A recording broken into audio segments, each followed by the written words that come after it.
तो हेलो साथियों, नमस्कार। स्वागत है आपका अपने चैनल सक्सेस जंक्शन एक कदम सफलता की ओर में। और हम लेकर के आ गए हैं आपके लिए एमपी पटवारी परीक्षा 2023 19 अप्रैल शिफ्ट 1 का एग्जाम एनालिसिस, जहां पर आज हम कवर करने वाले हैं Hindi, English, math, reasoning, GK, science, computer और मैनेजमेंट के महत्वपूर्ण प्रश्नों को। हर एक प्रश्न के बारे में डिटेल में आपको जानकारी देंगे। जितने भी प्रश्न हमको मिले हैं उन सब प्रश्नों के बारे में आपको डिटेल में जानकारी देते हुए आगे बढ़ेंगे, ठीक है। इसके अलावा एक बात और बता दें, एमपी फॉरेस्ट की जो बैच है वो आपके 26-27 तारीख से शुरू होने वाले हैं, free of cost. MP forest, MP jail प्रहरी, इसके अलावा एमपी एसआई और एमपी पीएससी। जैसा कि आपको पता है, थोड़ा सा यहाँ पर आंतरिक सूचना मिली है कि एमपी एसआई का सिलेबस चेंज हो गया है। क्या चेंज हुआ है वो सब हम आपको कुछ देर बाद आपको बता देंगे, ठीक है। तो वीडियो को लाइक कर दीजिए, चैनल को सब्सक्राइब कर लीजिए लेटेस्ट अपडेट के साथ साथ में फ्री में सभी एग्जाम की तैयारी के लिए। आइए शुरुआत करते हैं, देखते हैं आज का पहला प्रश्न क्या पूछा गया है। देखिए, तो आज का पहला प्रश्न है, उड़ान में जो ए का अर्थ क्या होता है। यानी उड़ान योजना आपने सुनी होगी, उड़ान योजना, इसमें ए का अर्थ क्या होता है। तो इसमें ए का अर्थ होता है आम। अब इसका फुल फॉर्म क्या होता है आइए देख लेते हैं। तो देखिए, मोदी सरकार की उड़ान स्कीम, जिसका फुल फॉर्म है उड़े देश का आम नागरिक, ठीक है। आगे आपसे पूछा जा सकता है कि उड़ान योजना में बताइए एन का अर्थ क्या है, यू का अर्थ क्या है। तो पूरा आप याद कर लीजिए, उड़े देश का आम नागरिक, ये उड़ान योजना का जो है पूरा फुल फॉर्म है, ठीक है। 2021-22 में ये शुरू की गई थी, ठीक है। और माननीय प्रधानमंत्री मोदी जी के द्वारा शुरू की गई एक विश्व स्तरीय योजना है। इसका मतलब क्या है, यह किस लिए शुरू की गई है, आइए देख लेते हैं। तो उड़ान एक सस्ती हवाई यात्रा स्कीम है। इसमें आम लोग 2500 रुपए प्रति घंटे की हवाई यात्रा का लाभ ले सकते हैं। भाई 25 रुपए ये सस्ती है, मुझे तो नहीं लगता, है ना। तो बस यही है, ठीक है। सस्ती कह कह के, चलो कोई दिक्कत नहीं। तो प्रति घंटे की हवाई यात्रा का लाभ ले सकते हैं, ठीक है। तो ये उड़ान के बारे में हमने आपको बता दिया, उड़े देश का आम नागरिक। कुछ अन्य योजनाएं देख लीजिए जो आगे एग्जाम में आपसे पूछी जा सकती हैं, जैसे कि पीएमजेडीवाई, इसका पूरा फुल फॉर्म क्या है। तो प्रधानमंत्री जन धन योजना, ये इसका फुल फॉर्म है। अब आपसे पूछा जा सकता है कि बताइए डी का अर्थ क्या है। तो डी का अर्थ है यहाँ पर धन, वाई का अर्थ क्या है, तो योजना, वाई का अर्थ है। तो ये आपको याद करके जाना है। एक और देख लीजिए, पीएमजेएवाई, इसका फुल फॉर्म क्या है, प्रधानमंत्री जन आरोग्य योजना। ये एसएससी सीएचएसएल के एग्जाम में पूछी गई थी, ठीक है। उसके अलावा प्रधानमंत्री जीवन ज्योति योजना, ये किसका फुल फॉर्म है। तो पीएमजेजेवाई, ये प्रधानमंत्री ज्योति योजना का फुल फॉर्म हो जाएगा। तो आपको याद रखना है, यहाँ पर ऐसे याद रखिए, पीएम, ठीक है, जे वाई, ठीक है। एक जे का अर्थ है ज्योति। सीएचएसएल में ये भी पूछा गया था कि बताइए दूसरे जे का अर्थ क्या है पीएमजेजेवाई में। तो दूसरे जे का अर्थ है जीवन ज्योति योजना। तो ज्योति जो है वो दूसरे जे का अर्थ है। ये सब आपको याद करके जाना है। हो सकता है आगे आपसे इनसे संबंधित प्रश्न पूछा जाए, ठीक है।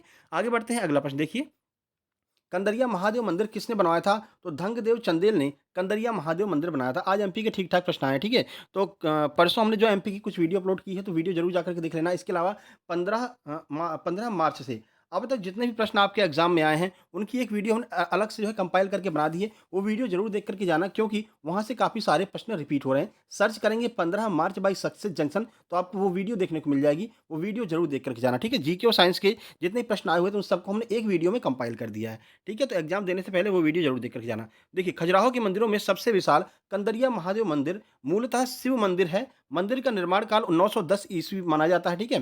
राजा धंगदेव चंदेल ने करवाया था। इसकी लंबाई, अब ये लंबाई चौड़ाई वगैरह दी हुई है, पूरी हिंदी में दी हुई है, ठीक है ना। तो आप अपने हिसाब से देख लेना, ठीक है। स्थानीय मत के अनुसार इसका कंदरिया नामकरण भगवान शिव के एक नाम कंदर्पी के अनुसार हुआ, ठीक है। तो प्रश्न पूछा जाएगा भैया कि कंदरिया नाम क्यों पड़ा है। तो भगवान शिव का एक नाम है कंदर्पी, इन्हीं के नाम पर जो है कंदरिया इसका नाम पड़ा है, ठीक है। यह मंदिर खजुराहो के मंदिरों के 3 समूह अर्थात कंदरिया, मतंगेश्वर और विश्वनाथ मंदिरों में सबसे बड़ा है। तो 3 मंदिर समूह पाए जाते हैं खजुराहो में। कौन-कौन से हैं? कंदरिया है, मतंगेश्वर और विश्वनाथ। इन तीनों में सबसे बड़ा समूह कौन-सा है? तो कंदरिया महादेव सबसे बड़ा समूह है। उम्मीद करते हैं आपको सारी जानकारी समझ में आ रही होगी। भाई समझ में आ रही है तो वीडियो को लाइक कर दीजिए, चैनल को सब्सक्राइब करके वीडियो के कमेंट बॉक्स में एक प्यारा सा कमेंट कर दीजिए, ठीक है।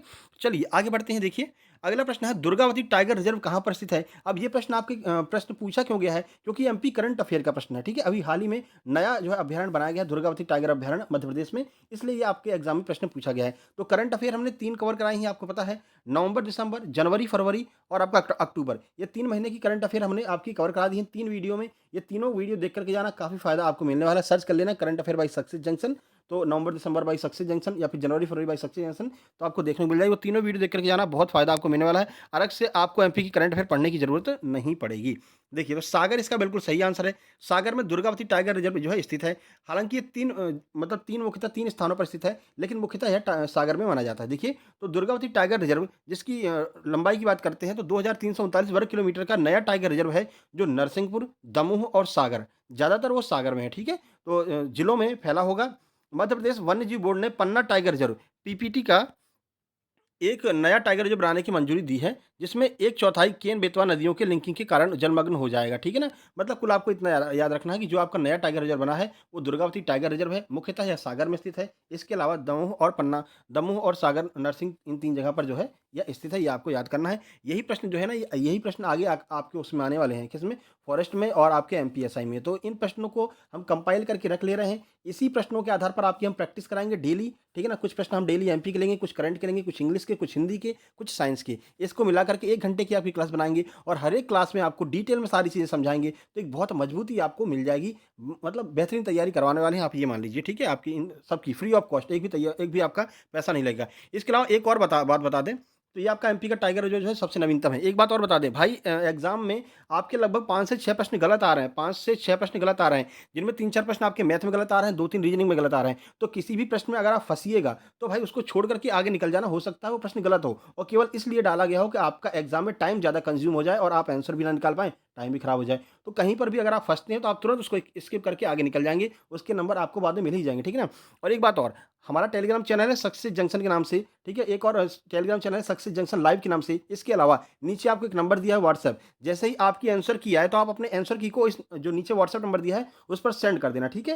या फिर हमारे टेलीग्राम ग्रुप में सेंड कर देना। उससे क्या होगा, उसमें हम आपकी जो आंसर की है, उसमें देख कर के बताएँगे कि किस पे आपको जो है मतलब कि वो गलत जो प्रश्नों का वो करते नहीं है, रिव्यू करते हैं कि भाई ये प्रश्न गलत है, इसके लिए जो है हम अपील कर रहे हैं। तो किन-किन प्रश्नों पर अपील लगाना है, वो हम आपको बता देंगे। नहीं तो आप फालतू में 50-50 रुपए खर्च करेंगे, ठीक है ना?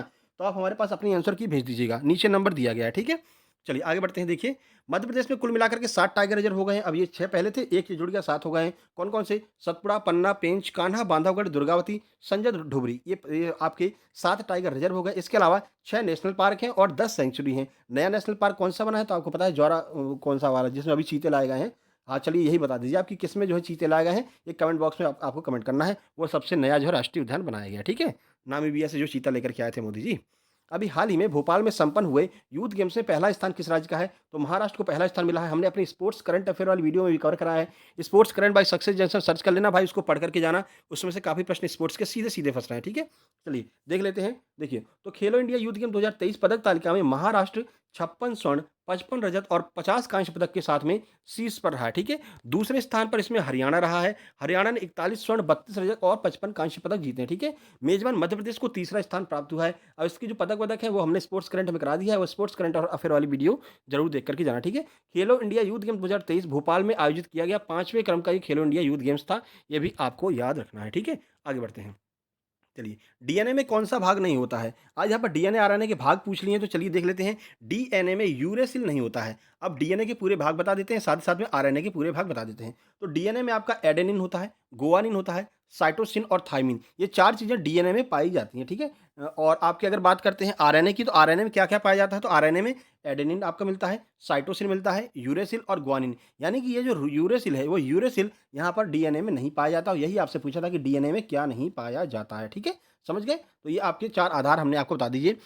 इसके अलावा आपको बता दें, तो नाइट्रोजन बेस यूरेसिल जो है, वो डीएनए में जो है अनुपस्थित रहता है। यानी कि जो नाइट्रोजन बेस यूरेसिल है, वो आपको डीएनए में देखने को नहीं मिलेगा, आरएनए में आपको देखने को मिलेगा। यही आज का प्रश्न था। चलिए आगे बढ़ते हैं। अब आपसे आगे पूछा जाएगा, बताइए कौन-सा आरएनए में नहीं है, डीएनए में है, डीएनए में नहीं है, आरएनए में है। ये आप पूरे दोनों आपको पढ़ कर के जाना है, ठीक है ना? चलिए आगे बढ़ते हैं मेरे भाई। अगला है, कौन-सा जीव रोगाणु रहित होता है? तो सूक्ष्म जीवों के बारे में बोला गया था कि किसमें जो है रोगाणु रहित होता है, तो लैक्टोबैसिलस ये रोगाणु रहित होता है। और हमने आपको बताया था, जहाँ पर भी लैक्टो शब्द मिल जाए, समझ लेना वो दूध से बना हुआ ही कोई तत्व है, ठीक है? तो लैक्टोबैसिलस जो है, वो दही में पाया जाने वाला एक जीवाणु होता है, जिसकी मदद से जो है दही का निर्माण होता है, ठीक है? अब इसकी ट्रिक हमने आपको बताई थी। लैक्टो शब्द की अगर आपको लैक्टोमीटर कहीं पर मिल जाए, समझ लीजिए ये दूध की सांद्रता नापने वाला यंत्र है, ठीक है? और लैक्टोबैसिलस यानी कि ये दूध में बना हुआ, यानी कि ये दही का वो है। तो ये सारी चीज़ें हम आपको समय-समय पर बताते रहते हैं, इसलिए आपसे कह रहे हैं, वीडियो को लाइक करके चैनल को सब्सक्राइब जरूर कर लेना। आपके कोई भी एग्जाम में बहुत मदद ये चैनल आपका करने वाला है, ठीक है?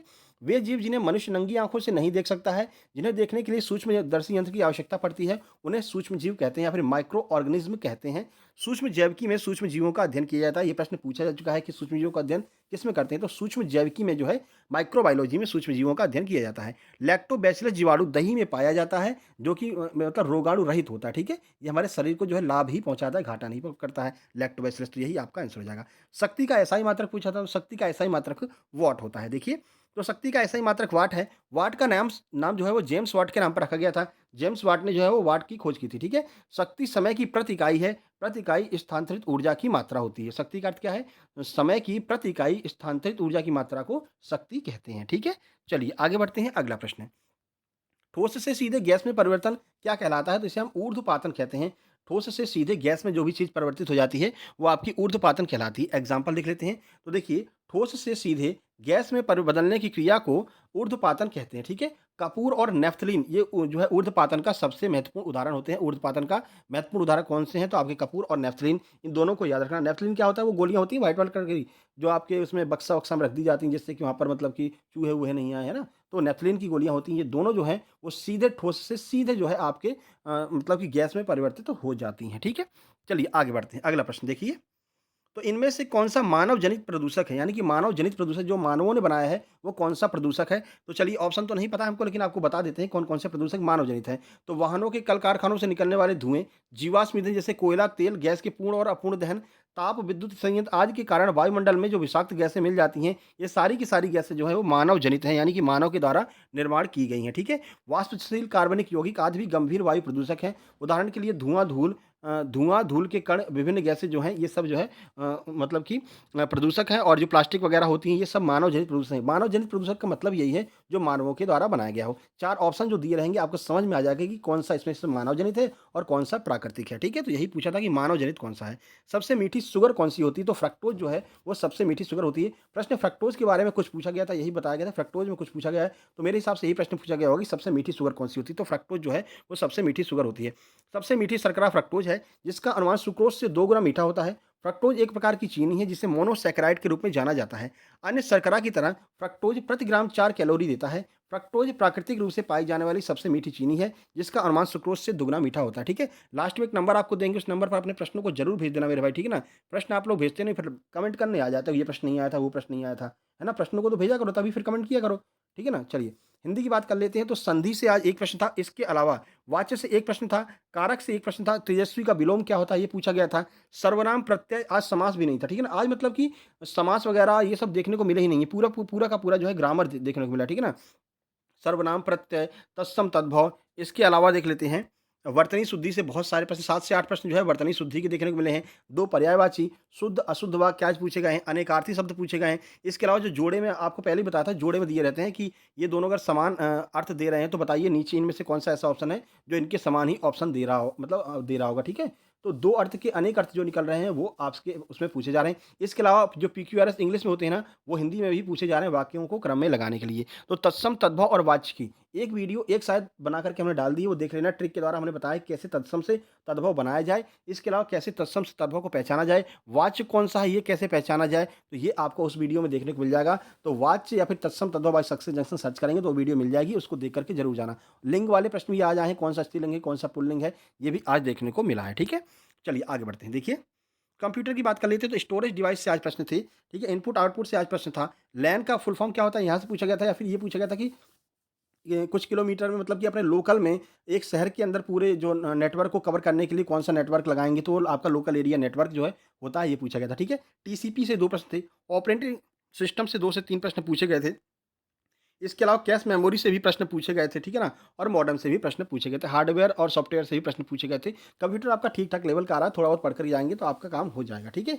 चलिए बात करते हैं मैथ की। लास्ट में हम आपको ये भी बताने वाले हैं कि भाई किन मतलब टॉप 5 स्कोरर हमें आज कितने-कितने मिले हैं, ठीक है ना? देखिए, मैथ्स की बात कर लेते हैं। तो सीआईएसआई के 5 से 6 सवाल आज पूछे गए हैं। इसके अलावा बॉडमास के 2 प्रश्न, नंबर सीरीज़ से 2 प्रश्न, टाइम एंड वर्क के भी 2 प्रश्न देखने को मिले हैं, ठीक है? उसके बाद आगे चलते हैं। प्रॉफिट एंड लॉस के 3 प्रश्न, समकोण त्रिभुज के अंदर वर्ग बनाया हुआ था, समकोण त्रिभुज के अंदर वर्ग बनाया हुआ था, फिर उसमें से जो है क्षेत्रफल पूछा गया था, मतलब इन दोनों का अनुपात पूछा गया था, कितने-कितने अनुपात में ये दोनों रहेंगे, ठीक है? तो ये आप देख लेना। परसेंटेज के 3 प्रश्न, सिम्प्लिफिकेशन के 2 प्रश्न, रेशियो का 1 प्रश्न, मिक्सचर का प्रश्न था, एलिगेशन नहीं था, 1 प्रश्न मिक्सचर से था। भिन्न यहाँ पर जो फ्रैक्शन वाले प्रश्न भी आ रहे हैं, एवरेज पूछी जा रही है, पाई चार्ट के 2 से 3 प्रश्न पूछे जा रहे हैं, ठीक है? और आज 1 प्रश्न प्रायिकता का भी हमें देखने को मिला था। रीजनिंग की बात करते हैं। तो दिशा और दूरी के 2 प्रश्न थे। गोल मेज के चारों तरफ बैठा करके अंदर-बाहर मुँह करके लोग बैठे थे, फिर उसमें से पूछा था कौन किस साइड बैठा हुआ है, ठीक है? साइलॉग के आज 3 प्रश्न जो हैं साइलॉग के देखने को मिले हैं। कुछ गधे कुत्ते होते हैं, कुछ कुत्ते गधे हैं, ऐसे करके जो प्रश्न पूछा गया था, ठीक है? मिसिंग नंबर पूछा गया था। कथन निष्कर्ष के भी 3 प्रश्न आज जो है पूछे गए हैं। ब्लड रिलेशन के 2 प्रश्न, पेपर कटिंग और पेपर फोल्डिंग के पेपर फोल्डिंग के सबसे ज़्यादा प्रश्न आज पूछे गए हैं। पेपर कटिंग का 1 प्रश्न था, पेपर फोल्डिंग के 3 प्रश्न आज पूछे गए हैं, ठीक है? उसके अलावा मिरर इमेज पूछा गया है, नंबर सीरीज़ के 3 प्रश्न, एनालॉजी यानी कि सादृश्यता पूछी गई है, अगली आकृति कौन-सी होगी ये भी आपके 2 से 3 प्रश्न पूछे गए हैं। इसके अलावा बात करते हैं प्रबंधन में आज टेलर का कथन जो है पूछा गया था। टेलर की कथन की परिभाषा देकर पूछा था कि ये किसका कथन है। इसके अलावा 2 प्रश्न संगठन के एचआर प्रबंधन और मार्केटिंग के भी प्रश्न बराबर पूछे जा रहे हैं। और आपको बता दें कि जो सबसे ज़्यादा प्रश्न पूछे जा रहे हैं प्रबंधन में, वो आपके लॉजिकल वाले प्रश्न पूछे जा रहे हैं। यानी कि आप किस तरह से सोचते हैं, ये आपके प्रबंधन को सॉल्व करेगा, ठीक है ना? तो ये तो प्रश्न पूछे ही जा रहे हैं, 1-2 प्रश्न, लेकिन जो सबसे ज़्यादा प्रश्न पूछे जा रहे हैं, वो आपके केस स्टडी यानी कि लॉजिकल के प्रश्न पूछे जा रहे हैं। लगभग 4 से 5 प्रश्न आज पूछे गए थे और ये लॉजिकल के ऊपर केस स्टडी की वीडियो हमने बना रखी है। Case study bye success junction search करना तो आपको मिल जाएगी, तो वो वीडियो भी देख कर के जाना, कैसे हम केस स्टडी वाले प्रश्नों को सॉल्व करेंगे, वहाँ पर आपको देखने को मिलेगा, ठीक है? चलिए बात इंग्लिश की करते हैं, तो पीक्यूआरएस आज 5 ही देखने को मिले थे। पीक्यूआरएस की 2 वीडियो हमने बना रखी है, एक तो सिंपल लेवल, एक एडवांस लेवल। दोनों वीडियो को देख कर के जाना पीक्यूआरएस की, वहाँ से आपको बहुत ज़्यादा मदद मिलने वाली है, ठीक है? इसके अलावा एक्टिव पैसिव वॉइस और नरेशन को मिलाकर लगभग 11 से 12 प्रश्न थे। एक्टिव पैसिव वॉइस की भी 2 वीडियो हमने बनाई है, एक सिंपल लेवल, एक एडवांस लेवल, वो दोनों वीडियो देख कर के जाना। इसके अलावा नरेशन की भी 2 वीडियो बनाई है, सिंपल और एडवांस लेवल, दोनों वीडियो आपको देख के जाना। इन तीनों टॉपिक की हमने ऑलरेडी वीडियो बना दी है, बस सर्च करना है narration by success junction, active passive by success junction, तो दोनों वीडियो आपके सामने आ जाएँगी। उन दोनों वीडियो को देख कर के मेरे भाई ज़रूर जाना, बहुत ज़्यादा मदद आपको मिलने वाली है। काफ़ी सारे प्रश्न यहाँ से पूछे जा रहे हैं। आज आर्टिकल जो है कॉमन एरर में आर्टिकल पूछा गया था। एरर फाइंडिंग के 2 प्रश्न जो है पूछे गए थे एक्स्ट्रा में, ठीक है ना? इसके अलावा बात करते हैं मिसस्पेल्ड के भी 2 प्रश्न थे और इडियम्स के 3 से 4 प्रश्न आज इडियम्स के थे और साइनो के जो है 2 प्रश्न थे, सिनोनिम जो है 2 पूछा गया था, ठीक है? चलिए, इसके अलावा ओवरऑल सब्जेक्ट की बात कर लेते हैं, तो मैथ और रीजनिंग को मिलाकर के लगभग 65 प्रश्न आज पूछे गए थे, जिसमें 39 प्रश्न आपके मैथ के ही पूछे गए थे। साइंस और जीके के 40 प्रश्न थे, ठीक है ना? जिसमें जीके 20 नंबर की थी और 20 नंबर की आपकी साइंस थी। इंग्लिश के 25 प्रश्न, मैनेजमेंट के 18 से 19 प्रश्न, हिंदी के पूरे 25 प्रश्न और कंप्यूटर के 20 प्रश्न देखने को मिल रहे हैं। जो प्रश्न हमको मिले हैं, हम तुरंत आपके लिए लेकर के आ गए, क्योंकि हम नहीं चाहते कि आप ज़्यादा से ज़्यादा समय अपना बर्बाद करें एनालिसिस में। थोड़ा-सा आप देख लीजिए कि हम किस तरह से आज का पेपर आया हुआ है और क्या-क्या वहाँ पर पूछा जा रहा है, बस उसी के अकॉर्डिंग अपना आगे की तैयारी कीजिए। ज़्यादा समय बर्बाद मत कीजिए, समय आपके लिए महत्वपूर्ण है, ठीक है?